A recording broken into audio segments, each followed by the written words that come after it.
Excuse me. Sorry. Oh, I'm not even going to put that as an outtake. I apologize. I still have my head cold. Oh, actually, whew, last night it turned into a little bit of flu symptoms. I was going through a stomach virus issue and wasn't feeling too good there, but I'm back. Hi. I hope that the lighting is okay, because I'm trying to use the natural sunlight in this video. I actually came across on Twitter, let me go ahead and find the guy who tweeted it because I want to give him due credit. His name is Todd Raphael on Twitter, okay? So go ahead and follow him at Todd Raphael. BAM! Right here. Yeah, you know you want to. Come on. He's a good guy. He has pretty good information. And some of that information that he had to share or retweet out, I wanted to give to you in this video because I've been reading this. I was actually reading this today because I had come to a realization, which is pretty obvious. And I believe that it's a little bit too soon to be reading an article of this content, but at the same time it's not, because I needed that reality. I needed that kick in the ass. And the title of the article, actually written in Forbes online, is Why You're Not a Leader, written by Mike Myatt. He's the contributor who wrote this article. And I wanted to go over the bullet points, because these are actually important to me. What was actually more important to me than the bullet points is the opening. And I'm just going to read that real briefly.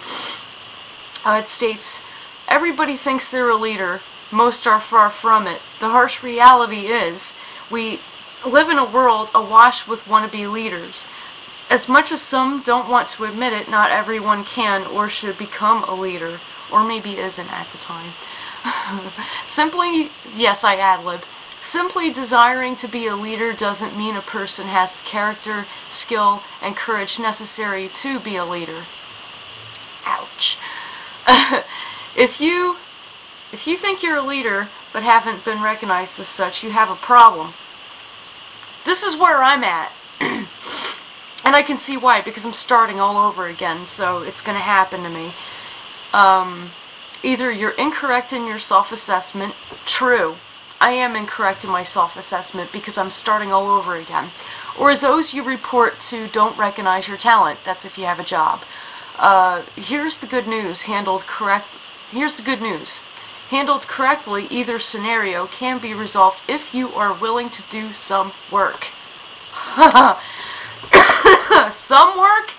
Oh, please, don't even go there.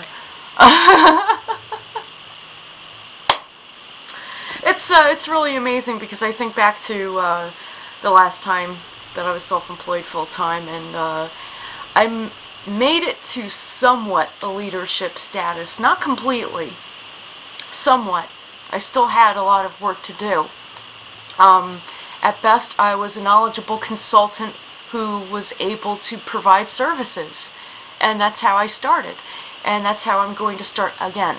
I'm going to pretty much start from where I left off. And, you know, you could be a knowledgeable consultant with just about anything that you are familiar with. I'm not going to say that you could be a knowledgeable consultant in everything. That's impossible. Or just about everything you attempt. That could be impossible as well. We need to stay with reality here. I'm not saying that there's nothing wrong, that there is something wrong with continuing to learn and acquiring new skills or knowledge. By all means, please do so, because it does help you, but nobody wants to deal with one of those know-it-alls. And the truth of the matter is that no matter how much you learn, you are never going to know it all.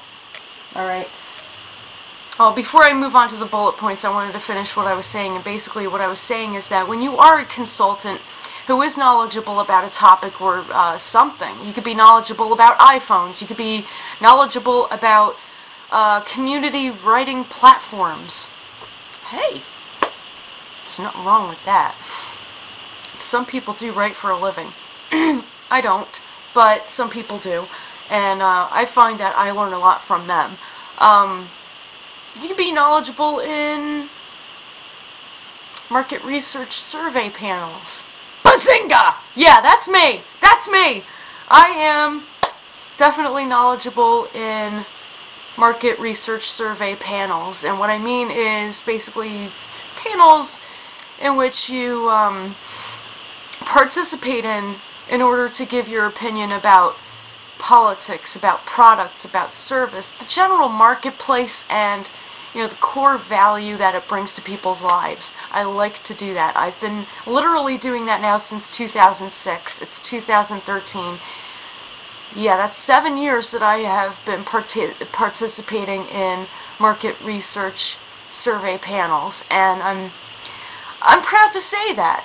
I mean, you don't make a lot of money doing it, but I do like being knowledgeable about something. I mean, fully knowledgeable about it, not just, oh, I participate in these survey panels, I get paid, I get free products to test, this, that, the other. It's a lot more than that. Believe it or not, you really are shaping the world doing it. Moving forward, I went off on a tangent. I apologize.